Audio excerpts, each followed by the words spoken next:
the Black Dandyism theme. I kind of, tried to embody it for this episode for you guys. I ain't get official invite, but I wanted to be a part of this moment where Black people would definitely celebrate it. So we could just jump right into it, where a lot of people didn't really know what Black Dandyism mean, where like where the theme really came from, and let's just see and get a better understanding, so we all on the same page.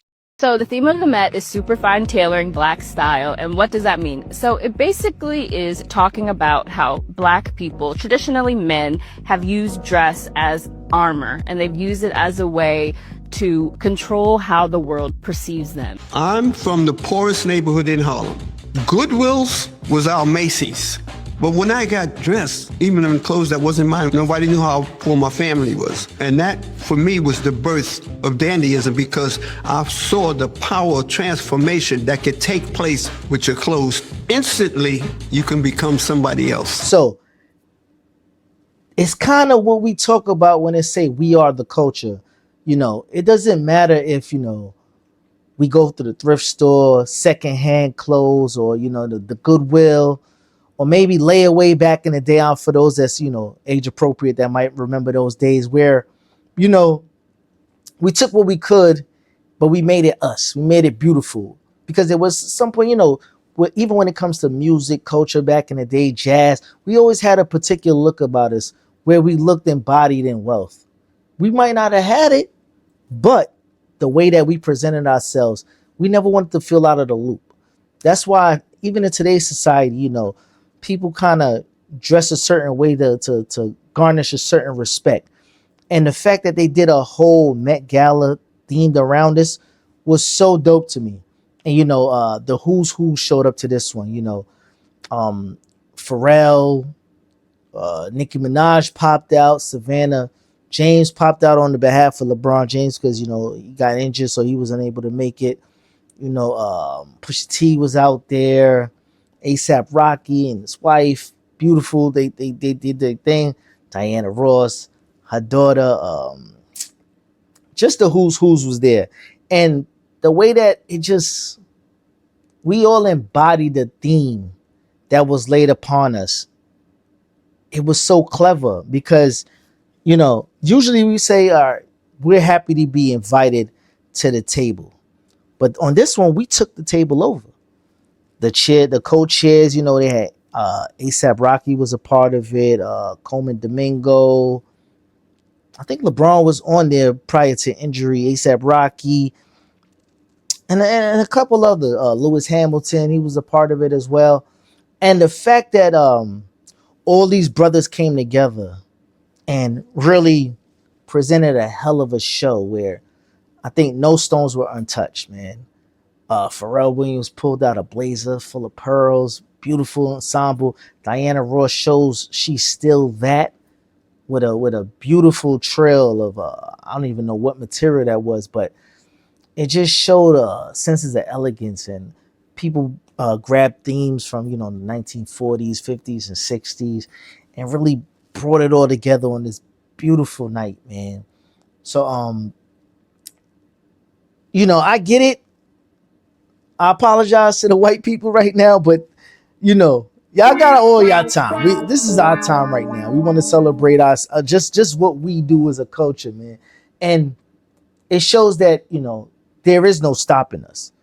There is nothing that we can't do and put our minds to, and really present ourselves in a proper manner where people won't underlook us or underappreciate us. And the fact that we have such powerful people in high places, and we kind of underlook what we do as not enough. And the fact that everybody could come together on this beautiful night, raise a whole bunch of money, just a room full of influencers, and you got movie producers and actors, and the fact that this circle will continue. And it takes moments like this for us to really build on, to say, you know what, we can do this, and we can stand on our own. I would love that it would be, like a Met kind of theme, where we're collecting for, let's say to do the Apollo over, or get our own Black theater, even raised money for the hip hop museum because, you know, without us, there is no real hip hop. You know what I'm saying? But just let's keep going with this, man. There was one person that was missing from the event, and it's Wisdom Kaye. You know, this brother really puts on every single time, and I gotta give him a shout out because he's one of those ones. So for the least, we could say that Wisdom is one of those guys that, you know, embodies fashion from the beginning to end, and he has so many vast different looks in his arsenal. Where if we say dandyism, he kind of embodied the phrase dandyism without even really being, you know, it being a thing yet, because we've seen this brother put together some looks that are out otherworldly. You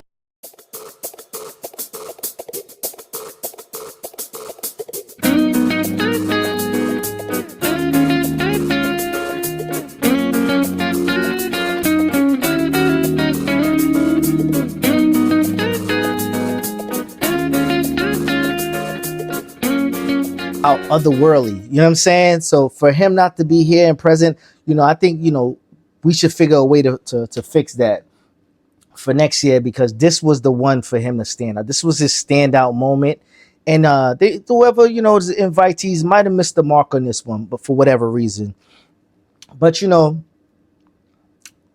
there's room to fix this, man. Moving forward, you know, as you know, conglomerate of blacks, let's get it right, and let's get the right people in the building. So one person that was in attendance was Spike Lee. Amazingly, I don't know if he missed the actual Knicks game that took place that night, but Spike was in attendance. And I want to give a big shout out to Spike because, you know, over the years, Spike been one of those guys that he's a sports fanatic. We get it. He's a diehard Knicks, diehard New Yorker, you know, director, actor, XYZ in the game. But Spike Lee has been one of the most influential people over a long period of time, where on the sidelines, he's been putting together some dope fits for years. And he's so embedded in the culture that we might not even realize how synonymous he is, you know, with taking part in the culture. Even in the NBA, you know, his public spats between him and Reggie Miller, you know, really drove a rivalry in the 90s. Him and Michael Jordan being really good friends throughout the 90s. He was actually one of the characters, Mars Blackman, that took part in Michael Jordan's Nike campaigns. Michael Jordan also did grant him a chance to don a pair of Spazikes and design those, which was, you know, like off-brand Jordans blended with a couple of different moments, which was pretty cool of Mike Jordan to do, especially, you know, Mike Jordan's I wouldn't say hatred for New York, but the way he, you know, kind of dominated New York for over the years, man. Fortunately, if it wasn't for Mike, we probably would have got a title or two in New York City, but unfortunately, we wasn't able to. Spike Lee is also responsible for the red Yankee hat. You know, it was never a thing. He reached out and he actually got the red Yankee hat made. So whenever you see a red Yankee hat or off-brand color Yankee hat, thank Spike Lee for what he did in the game for that.